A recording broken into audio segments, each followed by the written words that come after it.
Bonjour à tous. Aujourd'hui, la vignette traite d'une parésie brachiocéphalique droite spastique chronique séquelaire d'un AVC ischémique sylvien gauche cardio-embolique.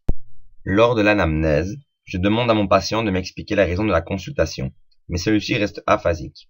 Son épouse m'explique que depuis ce matin, son mari il a brutalement arrêté de parler.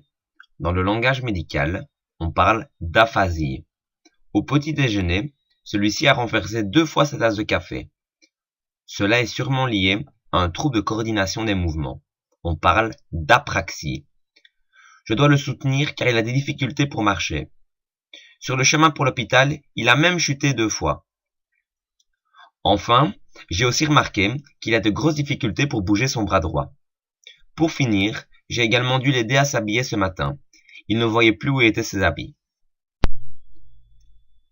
À l'examen clinique, je découvre une parésie brachiocéphalique droite spastique chronique. Mais que signifie ce terme compliqué? Quelques définitions.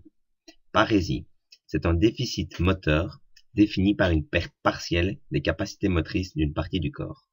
Brachiocéphalique, mot qui regroupe les régions du bras et de la face. Et spasticité consiste en un étirement rapide d'un muscle qui entraîne trop rapidement sa contraction réflexe qui dure un certain temps. Suite à l'anamnèse, je soupçonne le patient d'avoir fait un AVC ischémique sylvien d'origine cardio-embolique. AVC ischémique cardio-embolique. Un AVC signifie accident vasculaire cérébral. Il peut être hémorragique, rupture d'un vaisseau par exemple, ou ischémique. Quant à l'ischémie, c'est la diminution de l'apport sanguin pour un organe. Et sylvien, c'est le nom donné au territoire vascularisé par l'artère sylvienne, ou plus communément appelée artère cérébrale moyenne. Pour commencer, abordons l'anatomie de ce vaisseau. Qu'est-ce que l'artère sylvienne?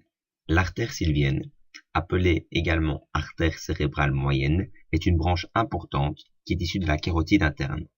Son trajet, elle naît de la carotide interne. Celle-ci participe au polygone de Willis, qui est un cercle anastomotique à la base du cerveau.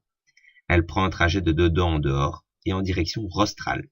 Ensuite, elle pénètre dans la scissure sylvienne. Enfin, ces branches se dirigent vers la face externe de l'hémisphère cérébral. Que vascularise l'artère sylvienne? Celle-ci vascularise le cortex moteur primaire, mais également la troisième circonvolution frontale qui contient la zone de Broca. Particularité, l'artère sylvienne est quasiment disposée en continuité avec l'artère carotide interne. Cela a une importance considérable en clinique, car cela explique que les particules comme les thrombus vont se diriger plus facilement vers cette artère cérébrale moyenne. Tantôt, j'ai parlé de l'aire de Broca, mais que fait-elle réellement? L'aire de Broca est l'une des 2 principales zones du cerveau humaine responsable du traitement du langage. C'est la zone de production des mots parlés. Venons-en au système pyramidal et à la parésie. Le système pyramidal a un rôle majeur car il commande l'activité motrice volontaire. Les fibres démarrent du cortex moteur primaire. De plus, chaque région du corps est représentée bien précisément dans cette région du cortex. On parle de somatotopie. La face est représentée au niveau de la région inférieure externe du cortex. On parle de fibres corticonucléaires, tandis que le membre supérieur, c'est au niveau de la région moyenne latérale du cortex. On parle de fibres corticospinales. Donc, l'ischémie de l'artère sylvienne entraîne un déficit des commandes motrices. Résultat, parésie brachiocéphalique. Reprenons un schéma récapitulatif. Le patient a développé un embole qui est venu se fixer dans l'artère sylvienne gauche.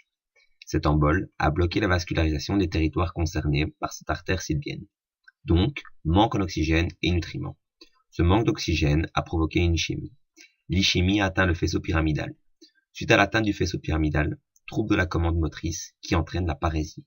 Et cela est associé à une hypertonie spastique. Passons enfin au traitement. 2 traitements sont disponibles. Tout d'abord, nous allons lui faire une série d'injections de toxines botuliques. Son rôle est d'inhiber la libération d'acétylcholine au niveau de la plaque motrice des neurones. Cette toxine botulique va agir sur un complexe appelé SNER. Ce complexe permet la fusion entre la vésicule qui contient l'acétylcholine et la membrane présynaptique. Cette toxine joue donc un rôle inhibiteur pour la contraction musculaire et donc supprime l'hypertonie spastique. Le deuxième traitement est par un autre type d'injection, mais cette fois, c'est du baclofène. Le baclofène est un agoniste GABAergique. Le GABA est le neurotransmetteur inhibiteur par excellence dans le système nerveux central.